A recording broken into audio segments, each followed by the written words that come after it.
everybody. First of all, I'd like to say thank you, everybody, for being here today. I'd like to thank those of you that are joining us live here in person. I'd also like to thank those of you that might be joining us via our YouTube live stream. So we are live streaming this as well. And so my name is Jennifer Summers. I am Program Development Specialist with the Wisconsin Center for Wildlife. We are an organization that is dedicated to providing information about wildlife science to the public, to faculty, and to professionals alike. So I would like to thank you for joining us for our seminar series today. We are featuring our speaker, Scott Walter. But first I'm going to go through just a few quick announcements. First of all, I'd like to thank everybody who helped put this series together. Every time we do these seminar series, these are always, the spring one in particular is in cooperation with the College of Natural Resources. So I'd like to thank everybody in the College of Natural Resources office for their assistance with putting this together. And also our UW Extension. Our director, Scott Hengstrom, is an extension professional. And so I'd like to thank him as well for all of his assistance with putting this together as well. And of course, this is something we'd like to do every time we have a public gathering. We recognize the University of Wisconsin-Stevens Point occupies lands of the Ho-Chunk and Menominee people. Please take a moment to acknowledge and honor the ancestral Ho-Chunk and Menominee land and the sacred land of all indigenous peoples. So with that, I would like to just briefly talk about the rest of the series that's coming up. So as I mentioned today, we have Scott Walter joining us. But if you, this is just kind of a quick save the date. We have 6 other speakers, which we will be featuring from all different levels of Wisconsin state government in natural resources policy making. Not just government, but also just other organizations and agencies that are involved in making policy and making decisions for Wisconsin's natural resources. Next coming up on March 2nd, so 2 weeks from today, we have Representative Katrina Shankland coming, and she's going to be joining us virtually, but we're still doing a watch party here in the room, so please feel free to join us here in the room. And we also have the Wisconsin Conservation Congress Chair, Tony Blattler, joining us. Our very own Dean Emerita, Dean Thomas, will be joining us on March 30th. And of course, the Secretary's Director of the WDNR, Dan Bauman, and Greg Kazmierski, the new chair of the Natural Resources Board. And then finally, we have John Greendeer, who's with the Ho-Chunk Nation. He will be speaking on April 27th. So please mark your calendars. These are going to be both live streamed and live, with the exception of Representative Shankland, who's going to be joining us virtually. So I'd like to thank you again for joining us, and please consider joining us for these others. And so with that, and then I'm going to introduce my Scott Hengstrom here, the director of Wisconsin Center for Wildlife. He is going to introduce our speaker today. Scott. Thank you, Jennifer. Well, it certainly is a pleasure to welcome all of you to the 7th CNR Spring Seminar Series. And I wish that I really could be there with you in person. But my father has an illness, and I'm on a family medical leave, and so I'm doing my best to welcome you remotely. But while I'm not there in body, I certainly am there in spirit. This year, the College of Natural Resources Seminar Series is featuring this very timely topic. It's focused on decision-making in natural resources management in Wisconsin. All of you know that it's polarized. It's political, sometimes frustrating out there. And 3 months ago, I was thumbing through a recent edition of Wisconsin Outdoor News, and I came across this article, and it was really extensive, and it was well thought out. And it was about how we might get back to center regarding wildlife issues in this state. The author of that article was Scott Walter, and I just knew then that we had to get him to speak with us. So our first speaker for the 7th seminar series is Dr. Scott Walter. Scott was raised in rural southwestern Wisconsin. He earned a BS at Beloit College and an MS and PhD in wildlife ecology from UW-Madison. Scott was an assistant and associate professor of biological sciences at UW-Richmond from 1999 to 2010, where he developed a natural resources curriculum in cooperation with our recently retired Sue Kissinger. And that program led many students into the University of Wisconsin-Stevens Point College of Natural Resources. Scott went on to work with the Wisconsin Department of Natural Resources for about 8 years in upper-level management positions, including the upland wildlife ecologist and a large carnivore specialist position. He served for 3 years as Director of Conservation for the Ruffed Grouse Society, and he currently works as the Executive Director at Kickapoo Valley Reserve, which is a state property that's, as Scott says, it's nicely just a stone's throw away from his 7th-generation family farm where he lives with his wife Erica and their 5 children. The title of Scott's presentation is How Do We Get Back to Center? Depolarizing the Discourse on Key Wildlife Issues. Please help me welcoming please help me in welcoming Dr. Scott Walter to the stage.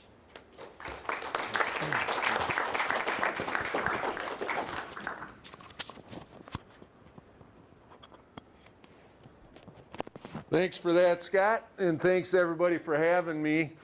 2-hour drive up here. I was drinking coffee and listening to AC/DC the whole way, so I am pumped. I know it's the end of your academic day here, but hang with me. You know, I was surprised to get the invitation because while Scott referenced the commentary I wrote for Outdoor News, you know, my background is as an ecologist. I've given talks on optimal foraging and gray squirrels and habitat needs of ruffed grouse, very wildlife-centric issues, and the invitation to come give a talk that's more broadly based on sort of sociological things like communication, decision-making, was a little intimidating. In fact, I accepted right away because I love coming to Point, but I wondered why me? You know, what do I have to relate? And I started to think about my career.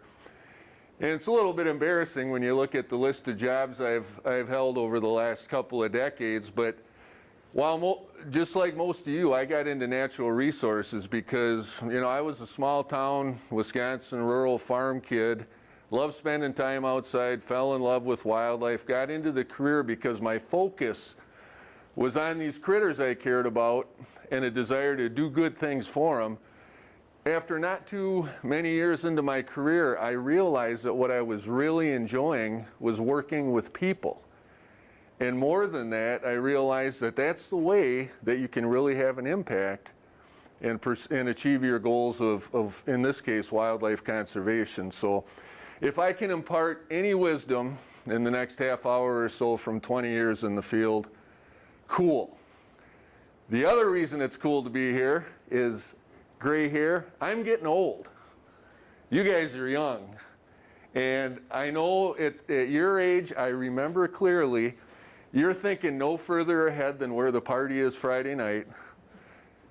In the blink of an eye, before you know it, you're going to be the ones testifying to Congress. You're going to be the ones in the Capitol. You're going to be the ones in the boardroom or the committee room working with others to craft natural resources policy. And it would really be beneficial if you thought now about your communication skills, your listening skills, the way you receive and absorb information, and the way you try to convince others what the appropriate course of action might be. First though, I gotta answer, 6 jobs in 20 years. This guy can't hold a job. I never got fired, never got dumped. As Scott mentioned, I live on my family's 7th-generation farm down in Richland County with my wife and kids, and for the middle part of my career, I was seeing lots of airports, lots of windshields, too much time away from these people. So all those job changes were attempts to slowly auger back in to where my feet belong, and that's on the family farm. So I never got fired, okay? All right, let's start at 30,000 feet. You guys are all natural resources students. Right away, you should tell me, what do these things all have in common?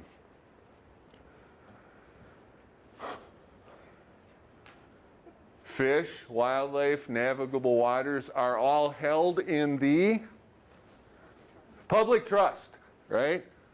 Have we had that yet? What, I got a bunch of freshmen here? Yeah, they're all held in the public trust, right? They are managed, held and managed for the benefit of the public. So big question, as we start to work with others to develop natural resource policy, who is that? Who's the public? Am I the public? Damn right. I've got a stake in these critters. How about you? How about members of Pheasants Forever, the Humane Society, the Sierra Club, Audubon Society? On and on and on. The answer every time is going to be yes. Are all those folks, are you and I, going to agree always on the appropriate course of action? But are our views, should they be weighted equally? Yes, right? So if you start to think about individual discussions related to natural resources policy from this level, it's easy to approach discussions with trust and respect, right? Because we're all in this together. All right, little art history. No. Anybody know who the two gentlemen in this painting are? Socrates and Plato? 50% right.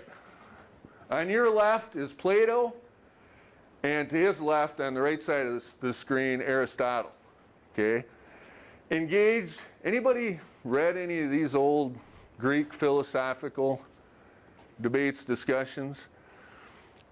So what they're doing is they're going through one of their famous philosophical discussions as depicted in this painting. In this case, they're trying to unravel the nature of truth, ethics, values, morals, what's right and wrong. And as you can see, Plato's got his finger pointed upward. And he espoused for the first time the idea of universalism, which is what? Well, right and wrong, morals, ethical guidelines, all these things should be universally held. If we as a society think that something is right, that view should be held by everyone. Whereas Aristotle has his palm downward, he's saying no.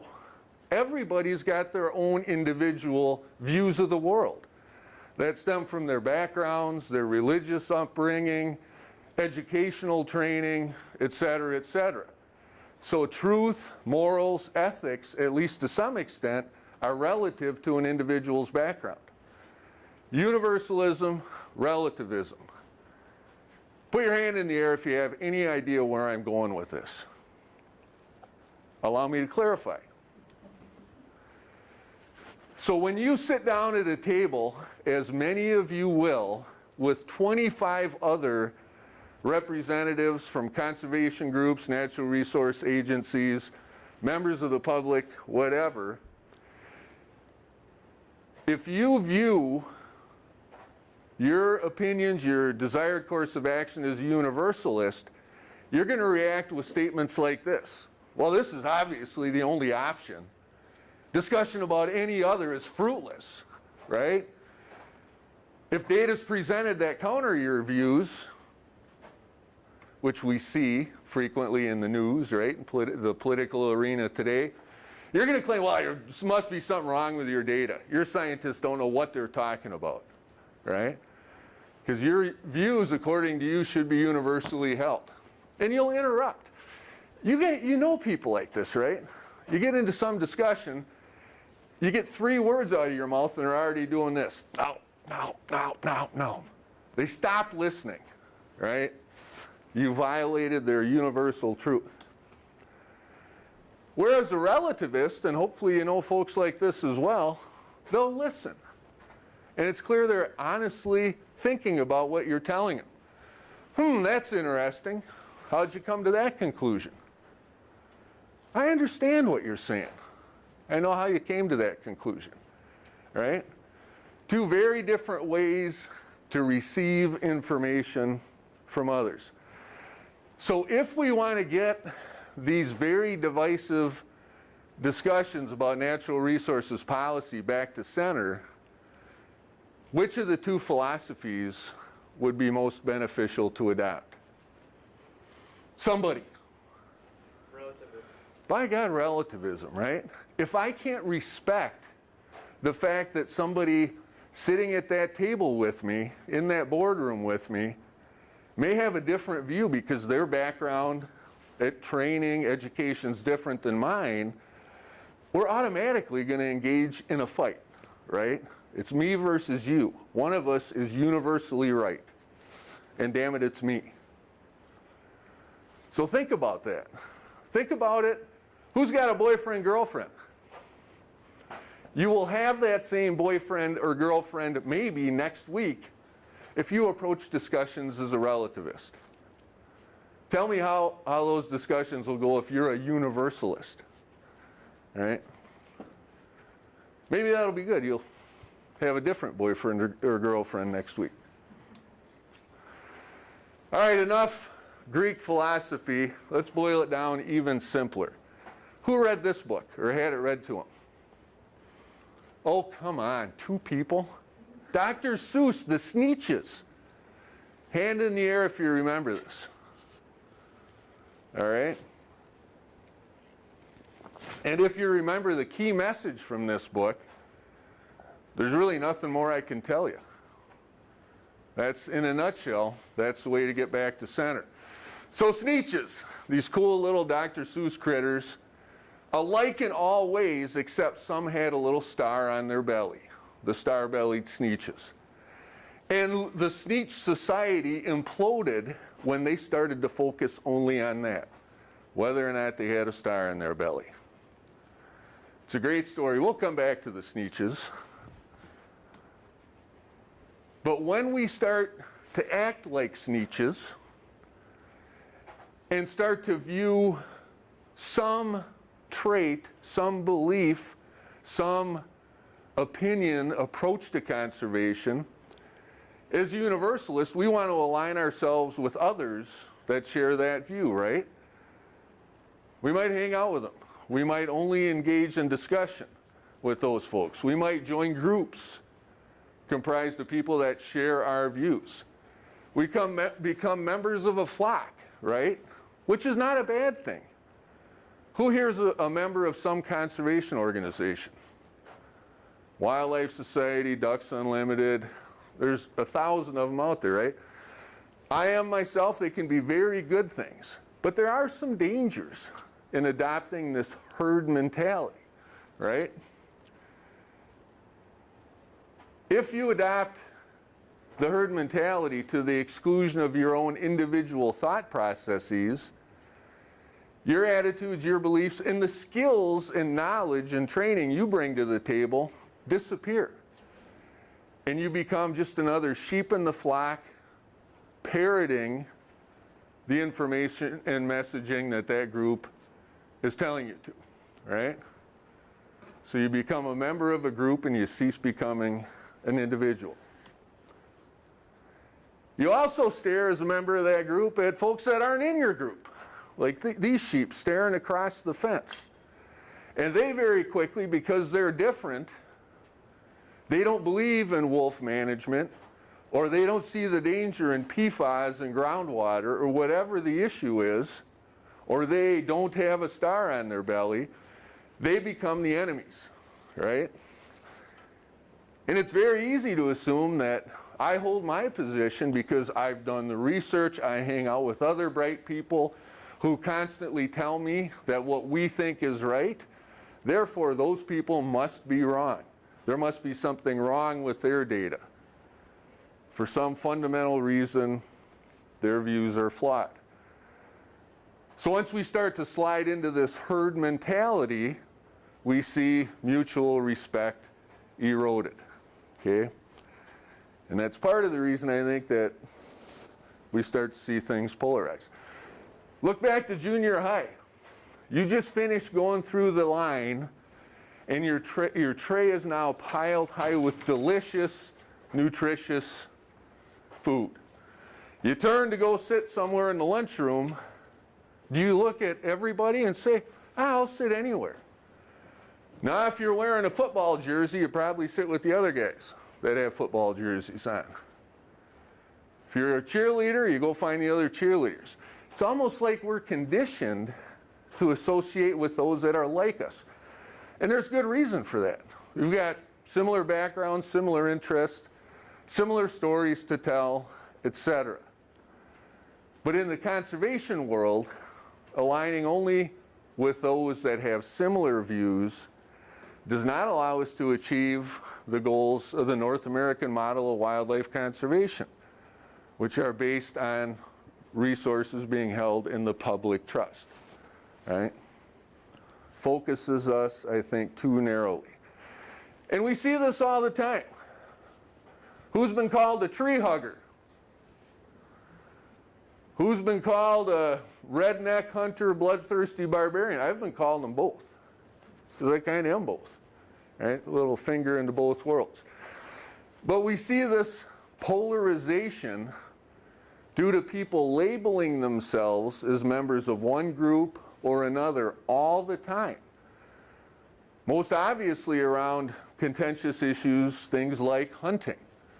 So we'll see, a hunter calling members of a non-hunting group tree huggers, granola crunchers, tie-dye wearing hippies, bleeding heart liberals, blah, blah, blah, with similar nasty epithets coming back at them from the other group. Fundamentally, aren't there things that these individuals have in common? Big things that they share: a passion for natural resources, a desire to see it managed properly. Yet we ignore all that and act just like Sneetches. We start focusing on the one thing that divides us, precluding any ability to have productive discussions and move toward the middle. Quick story. So for a few years, I served as a large carnivore specialist for the DNR. So wolves, black bears, and the odd cougar that come into the state, that was the responsibility of my program. All very contentious species, right? Wolf management, bear harvest management, stirs up a lot of very strong sentiments in the public. And at one point, I was invited to meet with a group of farmers up in Taylor County, where they have an established wolf population. And all these farmers were having difficult times with their local wolf pack. Depredations of calves, cattle, sheep, harassment, animals being pushed through fences, injured, etc. At the time, wolves were federally protected. They were on the endangered species list, so the DNR didn't have management authority. But they wanted the DNR guy to come up and talk with them. My initial reaction was absolutely, right? I wanted to go, but I knew the DNR was a little sensitive about how staff communicated on contentious issues, so I asked permission. And there was a little bit of hand-wringing down in Madison in the DNR office building. Oh, I don't know, should we, this could look bad for us, etc. But in the end, I got permission to go. There was a desire amongst the DNR leadership to send a few wardens in with me, really worried that things could get out of hand, literally that my safety might be compromised. And I said, I do not want to walk in that environment. I don't want to go in for battle.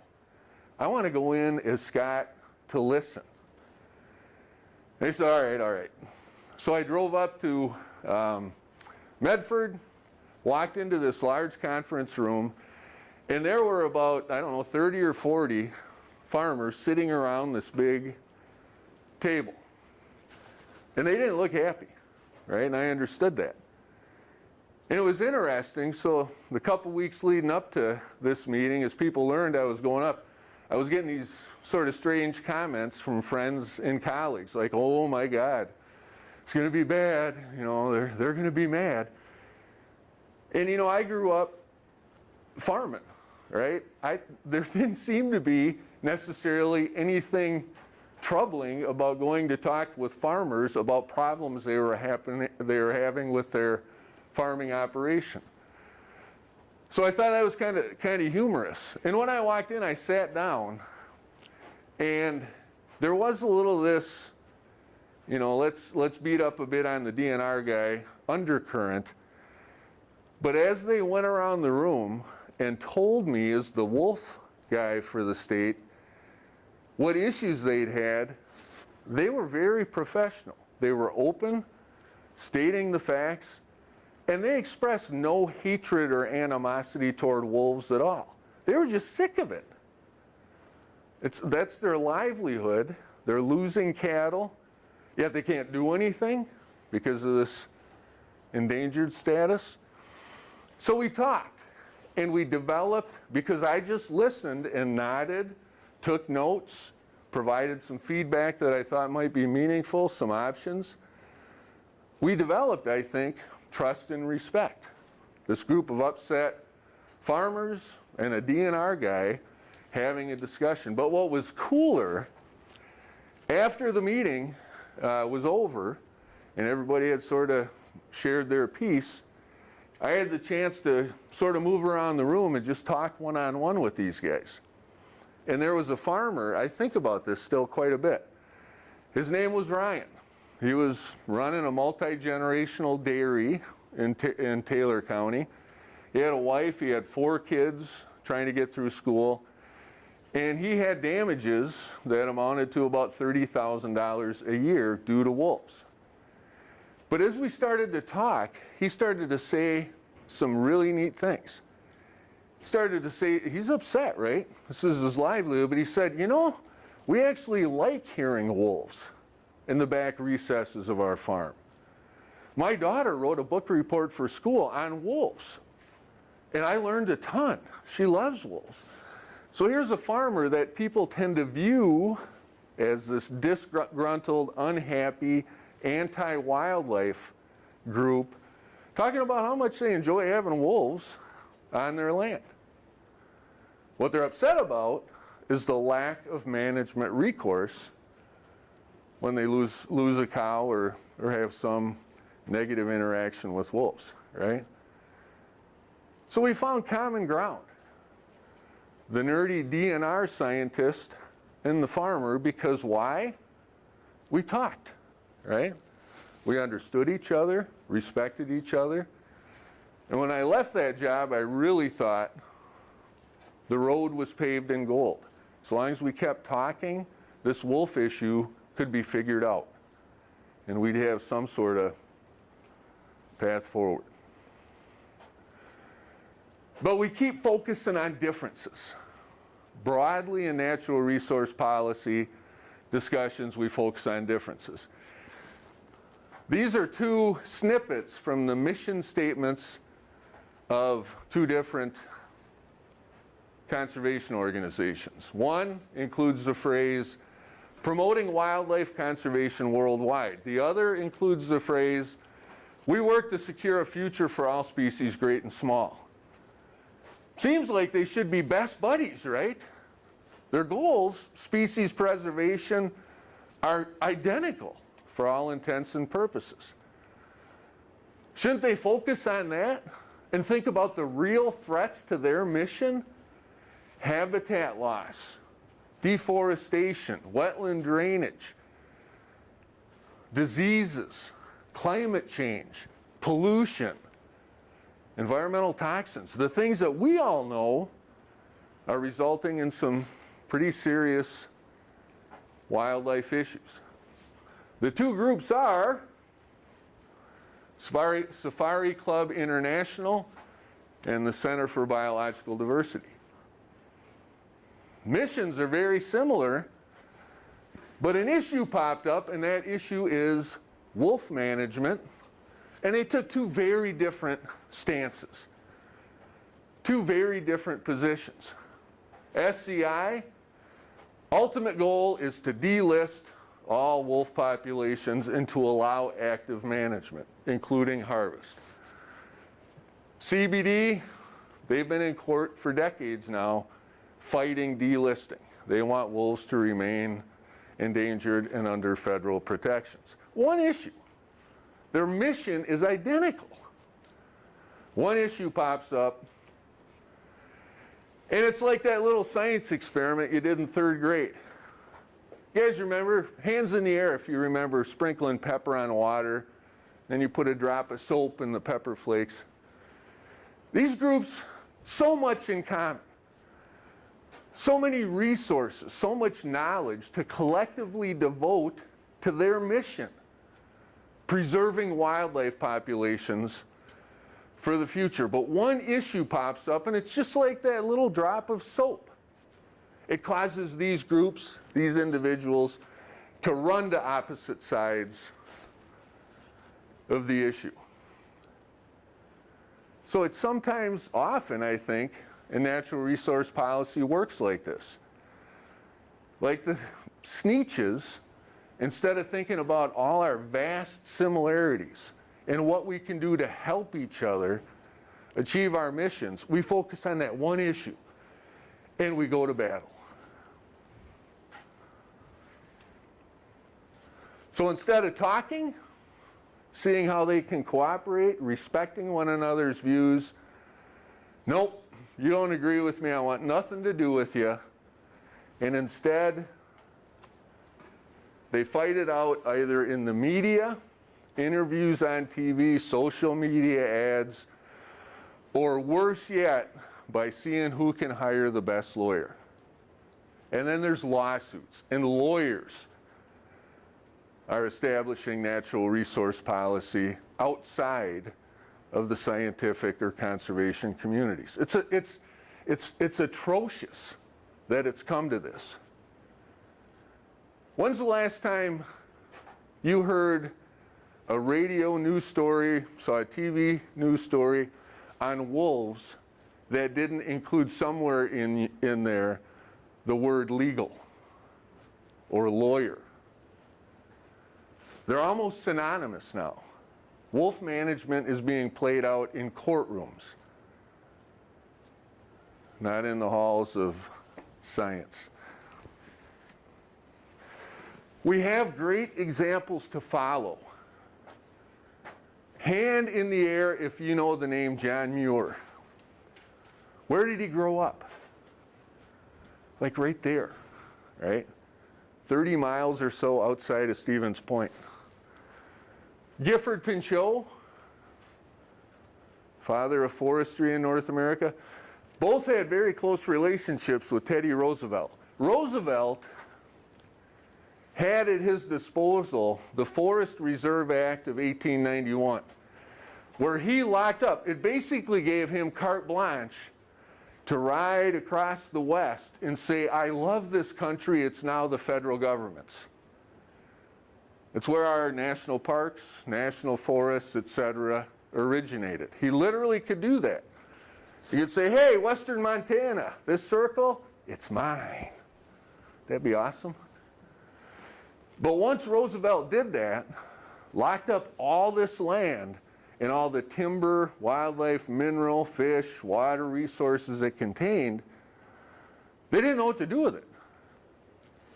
So the federal government had to establish some policy. Enter John Muir and Gifford Pinchot. Very different views. They were pushing Roosevelt toward very different ends with respect to how this 140 million acres of federal lands would be managed. Muir espoused preservation. He said, we've already screwed up so much. What we've locked up, hands off. It should be preserved for natural processes. For the fish and wildlife, the plants that need that last refuge for their existence. Pinchot, on the other hand, thought that was nuts. He said, we need to make use of this land. We need to build towns and railroads. We need the timber. We need the mineral resources. Sustainably managed, but he advocated for extractive uses. The conservation movement. So preservation, conservation, and they went at it. They fought it out. Has anybody read about this era in our history, our conservation history a little bit? These two are often portrayed as enemies because philosophically they fought toward very different ends with respect to the disposition of our federal lands. But actually, they were good buddies. They had an undying appreciation for one another, a strong mutual respect.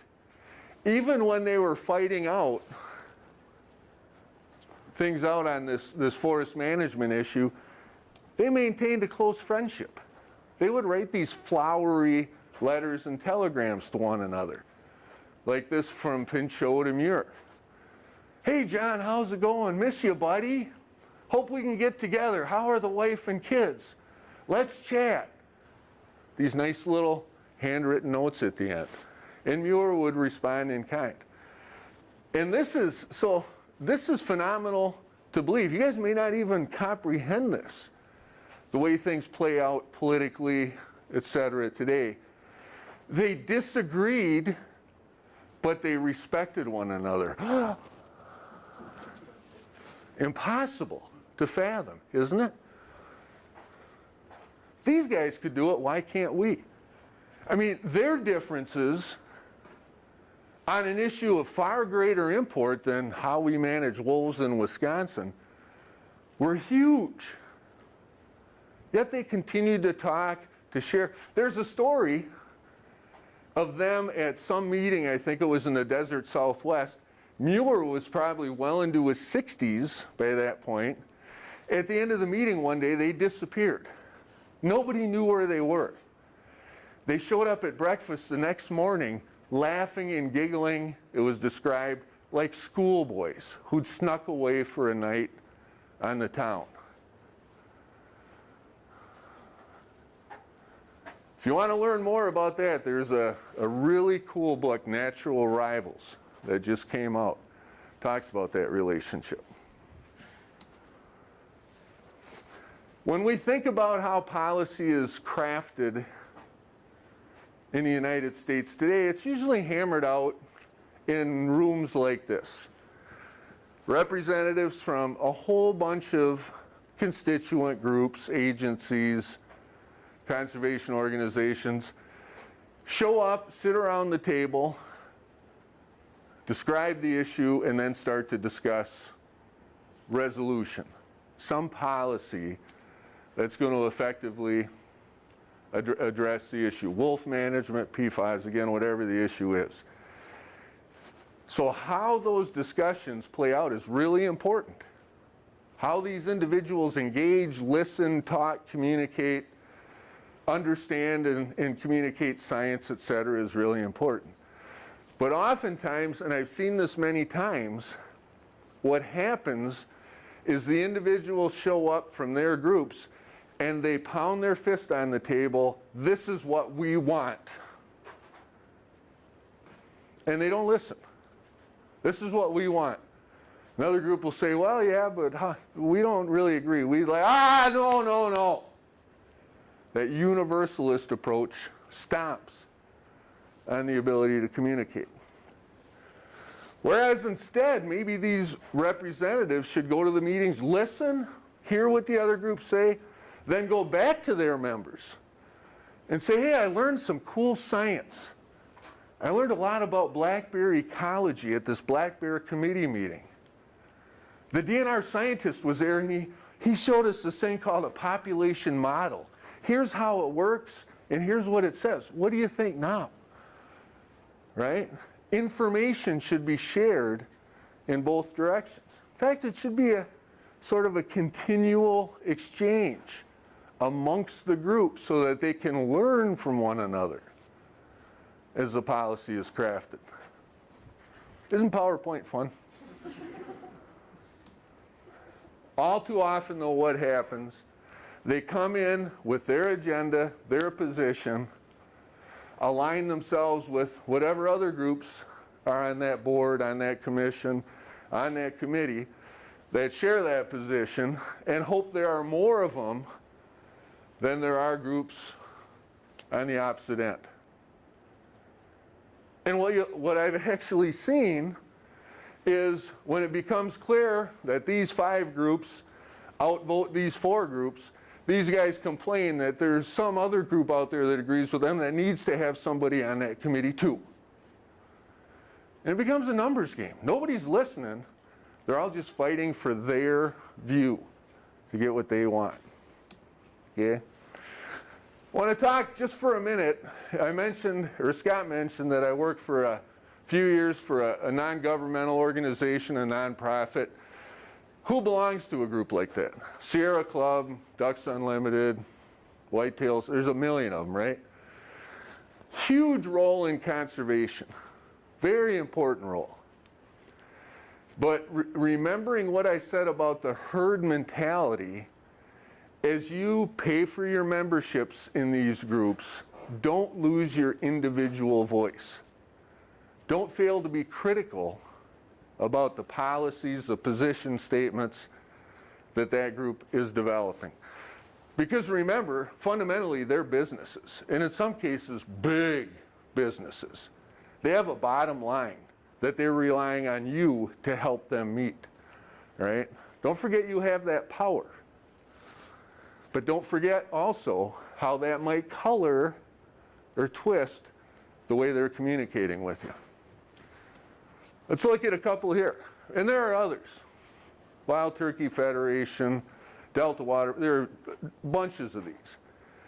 Many of these groups have a mission that's focused on natural resources. Pheasants Forever, loss of grassland habitat. Ducks Unlimited, loss of wetland habitat. And healthy waterfowl populations. So their message for those with a conservation ethic is pretty straightforward. They're saying, hey, we're losing habitat. Here's the data to support that conclusion. And they'll show you all kinds of trends and GIS maps, et cetera. And we need your help. That's easy to buy into, right? If you're an avid waterfowl person, Ducks Unlimited, their mission might be something you can really support. But again, that mission is externally focused. Here's the natural resources issue, help us solve it.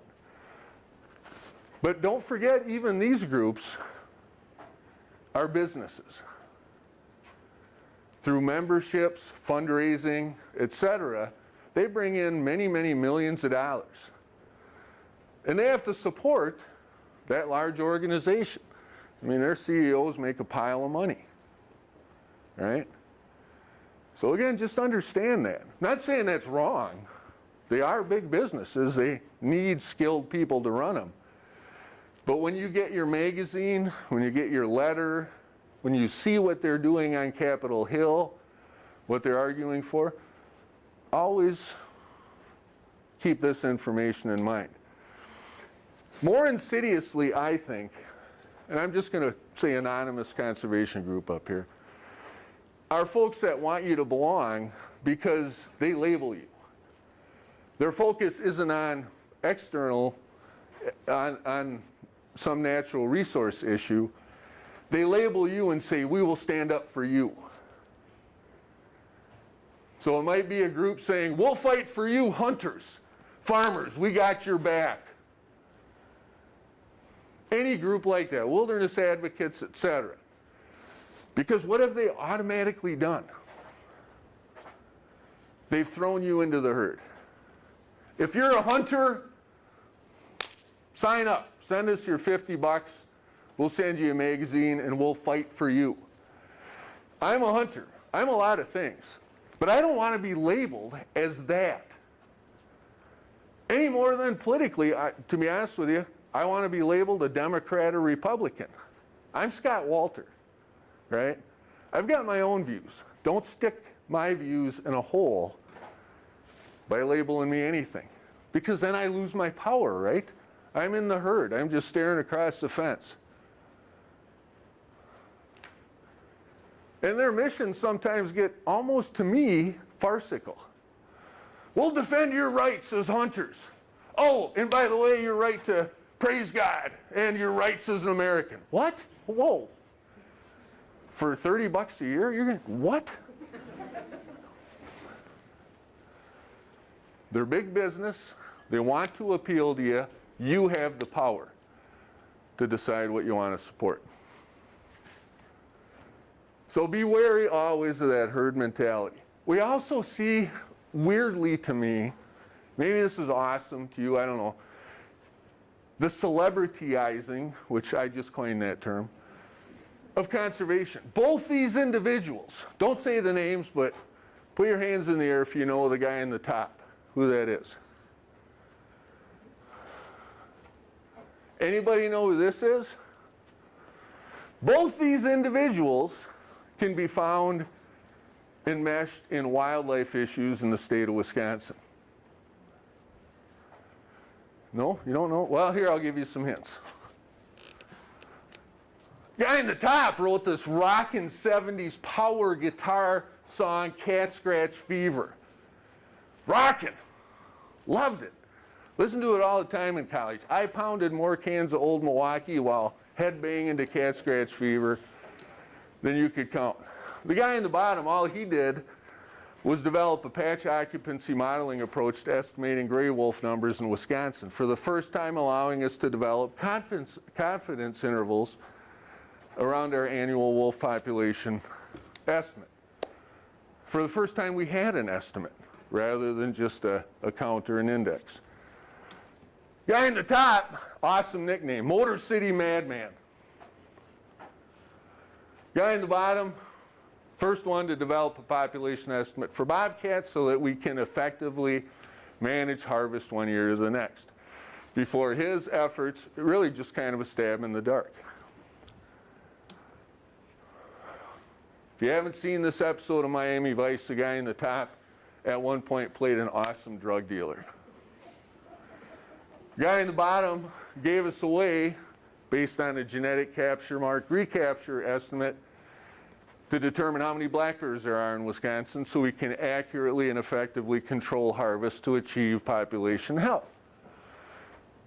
Of those two, who do you want to listen to? When you look for information on fur bearer management in Wisconsin, harvest, hunting regulations related to it, who do you think you should listen to? This guy's name, Nathan Roberts, brilliant quantitative ecologist. In a number of short years with the DNR, did all these great things and many more. Really assisted wildlife conservation efforts in Wisconsin. The guy in the top is a young Ted Nugent, who is all over the place now in wildlife issues. He's on boards, he's hired by conservation groups to rally the troops to take that herd of sheep and point them in this direction, whatever. Always be thinking about who you're listening to. Don't miss a chance to listen to Cat Scratch Fever. Who's heard that song? But when Ted Nugent starts talking about wolves, I mean, I would hate like hell to hear Nathan Roberts belt out Cat Scratch Fever nearly as much as I don't really feel the need to hear Ted Nugent talk about wolf management. All right? Don't get wrapped up in that. At least that's my advice. Because at the core, we always talk about science-based management. All right? All these groups should look first to what the data tell us. Any disagreement? Everybody espouses science-based management. But it will only bring us together if three things hold true. One, we understand it. Who's had a confused look in a statistics class? A lot of these population models, things of that kind, are very complicated. There's a small segment of the population, and I ain't always in it, that understand them. And we have to allow it to inform our views. We have to get away from this universalistic tendency to push away anything that disagrees with what we want. This mentality is rampant. Your data don't jive with what I want, then there's something wrong with it. Get it out. It's misinformation. No, and then there's Nathan. No, you see, I did it correctly. The model, we iterated the, get the hell out of here, your data's worthless. We've got to allow it in, right? And we have to obviously trust it. We have to trust the people that gave us that data. We have to trust the models, the math behind it, etc. Just a couple weeks ago, though, we heard one of our Natural Resource Board members, now chair, make this statement at a meeting. Nobody believes the DNR's wolf population estimates. I don't know if Kaz is right or wrong here. I know there's a lot of debate over those wolf population estimates, but if he's right, we've already lost. What's the one fundamental piece of information you need to manage a wildlife population? How many there are? If we don't know that, if nobody's buying what the DNR is selling, we can't manage wolves because we don't know how many are out there. I would argue we have a pretty damn good idea how many are out there. The math is sound. The population model is rigorous. But if we can't convince all those groups sitting around the table to at least think about that information, they're just going to be spewing their ideas back and forth because there's no central data to guide their discussion. Healthy discussion can only take place, you guys can read it, makes sense, right? We've got to have trust and respect. We've got to think as relativists. Otherwise, we just drive each other to extremes and eventually explode. That's what's happening with wolf management. So look at 40 years of wolves in Wisconsin. The red line gives population growth, if you believe, right, that data.